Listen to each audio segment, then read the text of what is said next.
మనతో పాటు డాక్టర్ లాక్ష గారు ఉన్నారు, మాట్లాడే ప్రయత్నం చేద్దాం. చెప్పండి, ఎట్లా చూస్తారు? ఒక పక్క మహిళలకు అంటే మీకు ఫ్రీ బస్సులు అని చెప్పి చెప్తా ఉన్నారు, ఇటు మాకేమో పురుషులందరికీ టికెట్ రేట్లు పెంచిన పరిస్థితి కనిపిస్తూ ఉన్నది.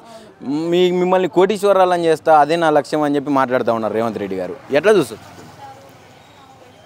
టు బీ ఫ్రాంక్, నిజంగా చెప్పాలంటే పరిస్థితులు చాలా దారుణంగా ఉన్నాయండి. అండ్ ఒక పక్కన ఏంటంటే ఫ్రీ బస్ ఏదైతే స్టార్ట్ చేశారో అది ఒక పాసిబిలిటీకి ఒక ఇంట్లో ఒక మనిషికి ఫ్రీగా ఇస్తున్నాము, లేకపోతే అది సపోర్టివ్గా అని అనుకునే స్టేజ్లో మళ్ళీ సడన్గా అది కూల్గా వెళ్తుంది అన్న టైంలో మళ్ళీ సడన్గా మెంటల్ ప్రెషర్ రేస్ చేయడం అంటే అది కూడా మరి ఇంట్లో బర్డెన్ రేస్ చేసినట్టే కదా.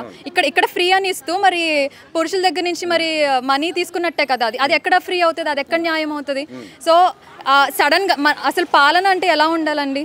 మనకి అనుకూలంగా ఉండాలి, లేకపోతే ఇది మనం నేను ఒకటే చెప్తాను ప్రతిసారి కూడా, ఒక గవర్నమెంట్ అనేది మనకు ఒక అమ్మ నాన్న అన్న భరోసాతో ప్రజలందరూ దాని మీద మనం డిపెండ్ అవుతాం. సో అలాంటి సెక్యూర్డ్గా మనల్ని చూసుకోవాలి. సో అలాంటిదే సడన్గా రేస్ చేసేసి సడన్గా ఇష్టం వచ్చినట్టు అన్నీ పెంచేస్తే అవతల వాళ్ళ మీద బర్డెన్ పెరిగినప్పుడు అది ఎంత మెంటల్ ప్రెషర్ అవుతుందండి. అండ్ ఇంకొకటి ఏంటంటే లైక్ స్టూడెంట్స్తో నేను ఇంటరాక్ట్ అయినప్పుడు మాట్లాడినప్పుడు they are facing so much of mental pressure. Like ఎట్లా అంటే ఇప్పుడు ఇది ఒక్క విషయమే కాదు, ముందు కూడా అంటే మనం గవర్నమెంట్ తిట్టడమా లేకపోతే ఈ పాలన అనడమా, it's not at all like that. But ప్రాక్టికల్గా జరిగే మనం చూస్తున్నాం కాబట్టి it's our right to question కాబట్టి వీఆర్ జస్ట్ టాకింగ్. అండ్ ఇంకొకటి ఏంటంటే ముందు కూడా కొన్ని యూనివర్సిటీస్లో జరిగిన ఇన్సిడెంట్స్ కూడా స్టూడెంట్స్ మీదే. అండ్ మొన్న హెచ్సియు యూనివర్సిటీ మీద జరిగింది కూడా స్టూడెంట్స్ సైడే. అండ్ ప్రతిసారి ఎడ్యుకేషన్ ఇన్స్టిట్యూట్స్ని ఎందుకు టార్గెట్ చేస్తున్నారు, ప్రతిసారి స్టూడెంట్స్ మీద ఎందుకు బర్డెన్ చేస్తున్నారు? అండ్ ఇప్పుడు కూడా నేను మాట్లాడినప్పుడు స్టూడెంట్స్ చాలా బర్డెన్ ఫేస్ అవుతున్నారండి. అండ్ సడన్గా బస్ పాసెస్ పెంచేశారు. ఇప్పుడు జాబ్స్కి వెళ్ళాల్సిన వాళ్ళు ఉంటారు, రీసెంట్ గ్రాడ్యుయేట్స్ ఉంటారు, లేకపోతే financially upcoming small scale industries వాళ్ళు ఉంటారు, వాళ్ళందరి మీద చాలా బర్డెన్ పడుతుంది. ఏదైతే మనకు కావాలో మనకి ఏదైనా మన స్కీమ్ తేవాలి అనుకుంటే లేకపోతే ఓటింగ్ సిస్టమ్ అన్న పెట్టండి, లేకపోతే ఆన్లైన్ ఓటింగ్ సిస్టమ్, లేకపోతే సర్వే చేయాలి కదా. మీకు ఇది కావాలా, మీకు ఇది వద్దా, లేకపోతే ఇది మీకు బాగుంటుందా బాగోదా అని అనుకున్న తర్వాతే కదా ఏమైనా స్కీమ్స్ తెస్తే బాగుంటుంది ప్రజలకి. సో అలా ఏమీ లేకుండా ఇష్టం వచ్చినట్టు పెంచేస్తే మరి బర్డెన్ అవ్వదా అండి? And many people are thinking like అసలు మా జీవితం ఎందుకు, మేము చచ్చిపోతే అసలు ఇవేం ఉండవు కదా, ఎక్కువ డబ్బు ఉంటేనే మేము బతుకుతామని చెప్పి ఫినాన్షియల్గా లో ఫీల్ అవుతున్నారు. చాలా బాధ అనిపిస్తుంది. గారు బడ్జెట్ లేదు అని రీసెంట్గా మాట్లాడారు. అంటే మన ఆర్థిక వ్యవస్థ మంచిగా లేదు, మొత్తం చిన్న భిన్నం అయిపోయింది, ఎవరు అప్పులు ఇచ్చే పరిస్థితుల్లో లేరని చెప్పి మాట్లాడిండు. అంటే బడ్జెట్ని మళ్ళీ ఇంక్రీజ్ చేసే ఆలోచనలు ఏమన్నా ఉన్నారనుకోవచ్చా? ఎందుకంటే ఈ బస్ ఛార్జీలు కావచ్చు, అటు మీరన్నట్టు బస్ పాసులు పెంచడం కావచ్చు, ఇవన్నిటి వెనుక ఏముందనుకోవచ్చు? ఇప్పుడు బడ్జెట్ రేస్ చేయాలి అని అనుకుంటే కనుక they can concentrate on developing on technologies and giving jobs to the recent students. ఇప్పుడు రీసెంట్ స్టూడెంట్స్ ఎంతమంది రోడ్ల మీద ఉన్నారండి.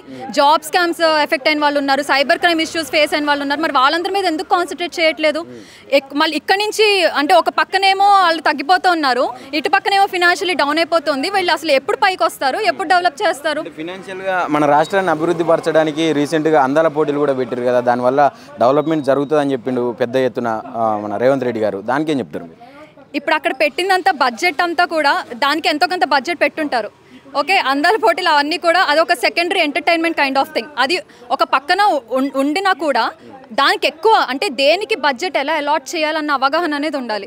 సో ఏదైతే బడ్జెట్ డిస్ట్రిబ్యూషన్స్ చేశారో మరి ఆ బడ్జెట్ ఏమంటారు, డబుల్ బెడ్రూమ్ ఇస్తాము లేకపోతే కన్స్ట్రక్ట్ చేస్తాము, మరి అదేమైపోయింది? అది అసలు లేని కూడా లేదు కదా.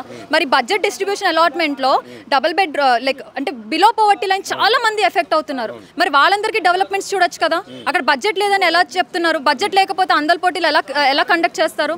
మరి అది నిజమా అబద్ధమా చెప్పండి. సో అక్కడ అది మళ్ళీ ఫర్ ఎగ్జాంపుల్ మరి ఎవ్రీ మంత్ మనం ట్యాక్సెస్ కడుతున్నాం, మరి ట్యాక్స్ బడ్జెట్ ఎక్కడికి వెళ్తుంది? అంటే మన ఇంట్లో నుంచి మనం ప్రాక్టికల్గా ఆలోచిస్తే ఒక పాల ప్యాకెట్ వెళ్ళి కొంటే మేబీ ఒక 20 రూపీస్, ఆ 20 రూపీస్లో ప్రతి ఇంటి నుంచి ప్రతి మనిషి నుంచి 4 రూపీస్ బయటకు వెళ్తుంది. ఒక ఇంటి నుంచే మనకి అప్రాక్సిమేట్లీ ఒక 100 రూపాయలు 1000 రూపాయలు గవర్నమెంట్కి వెళ్తున్నప్పుడు మరి 1000 కోట్లు 100 కోట్లు ఉన్న జనాలు ట్యాక్స్ ఎవ్రీ మంత్ కడుతున్నారు. అవన్నీ ఎక్కడికి వెళ్తున్నాయి? మరి ఆ ప్రాపర్ బడ్జెట్ డిస్ట్రిబ్యూషన్ మరి ప్రజలకు చూపిస్తున్నారా? మరి లేదు కదా. మరి అది అక్కడ క్లియర్గా అర్థమవుతుంది కదా డబ్బు ఉందా లేదా, అది ఎక్కడ డిస్ట్రిబ్యూట్ అవుతుంది, ఏమవుతుంది అని చెప్పి. ఒక పక్క విద్యార్థులకు కూడా ఫుడ్ మెస్సు పెట్టలేని స్థితిలో ఉన్నది అని చెప్పి చెప్తా ఉన్నారు. ఇప్పుడు ప్రస్తుతం ఈరోజు కూడా ఉస్మానియా యూనివర్సిటీలో పిల్లలు రోడ్లు ఎక్కి మాకు ఫుడ్ పెట్టట్లేదు 3 డేస్ నుంచి అని చెప్పి ప్రొటెస్ట్ చేస్తున్న పరిస్థితి చూస్తూ ఉన్నాం. ఒక పక్కనేమో అందాల పోటీలకు ఇలాంటి విలాసాలకు వినియోగిస్తూ ఉన్నారు డబ్బునంతా కూడా. ఏం చెప్తారు మేడం? ఇది చాలా బాధాకరమైన విషయం అండి. ఎందుకంటే నేను ప్రాక్టికల్గా నేను స్టూడెంట్స్తో మాట్లాడతాను. చాలా అంటే I feel emotionally very bad that students are the best for nation. ఎందుకంటే ఇప్పుడు మన ఇండియా ఎప్పటి నుంచి ఒక గత కొన్ని సంవత్సరాల నుంచి స్టిల్ డెవలపింగ్ అని ఎందుకు ఉంటుంది? అండ్ ఇక్కడ నుంచి స్టూడెంట్స్ అందరు ఫారెన్ ఎందుకు వెళ్తున్నారు? అక్కడ ఉన్న వాళ్ళు ఇండియాని డెవలప్ చేయాలని ఎందుకు ఆలోచించట్లేదు? Because there is no proper support. అసలు నాకు ఏమనాలో కూడా అర్థం కాదండి. Because they should be a proper arrangement of things that ఒక పాలన మనం చేసాము అంటే అరే నెక్స్ట్ మన వేరే కంట్రీతో కంపీట్ అవుతాం, వేరే కంపీట్ కన్నా మనం అప్లిఫ్ట్ అవుతాం. సో అలాంటి ఐడియాలజీతో మనం రావాలి. కానీ సరే వచ్చింది మనం దోచేసుకుందాం, వచ్చింది మనం వెళ్ళిపోదాం. కనీసం స్టూడెంట్స్కి ఫుడ్ పెట్టలేని స్టేజ్లో కూడా ఉన్నామా అండి మనం? ఇంత కోటి రూపాయలు ట్యాక్సులు కడుతున్నాం కదా, స్టూడెంట్స్కి ఫుడ్ పెట్టిన స్టేజ్లో ఉన్నామా? ఇది నమ్మశక్యమైన విషయం అంటారా చెప్పండి?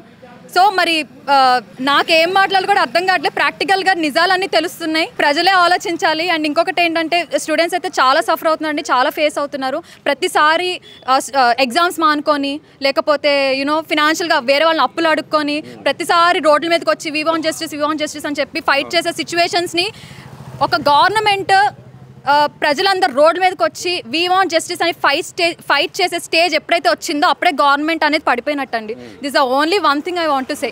ఒక గవర్నమెంట్ అనేది స్ట్రాంగ్గా ఉండి సపోర్ట్ ఉంటే ప్రజలు రోడ్ మీదకి వచ్చి ఫైట్ చేసే స్టేజ్ అనేది ఉండదు.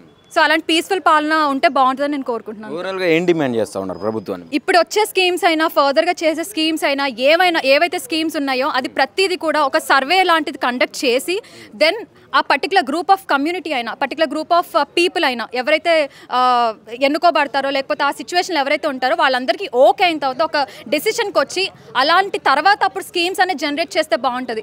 అంతేకాని ఓకే మన దగ్గర ట్యాక్స్లు వస్తున్నాయి, మన దగ్గర డబ్బులు ఉన్నాయి, ఇప్పుడు మనదే రాజ్యం, సో మన ఇష్టం వచ్చింది మనం క్రియేట్ చేస్తే ఎవరు మనం క్వశ్చన్ చేసే ఇది ఉండదు అన్నది వెరీ రాంగ్ థాట్ అండి. ఏదైతే ఫీజిబుల్ ఉంటుందో ఆ ఫీజిబుల్ ప్రకారం మనం చేసుకుంటూ వెళ్ళాలి. అండ్ ప్రెజెంట్ ఉన్న సిచ్యువేషన్ అయితే students they are facing a lot of issue with related to bus hike అనమాట. దీనిలో ఏమైనా కన్సెషన్ ఇచ్చి ఆ స్కీమ్ని కొంచెం చేంజ్ చేస్తే బాగుంటుందని నేను కోరుకుంటున్నాను. అంతే.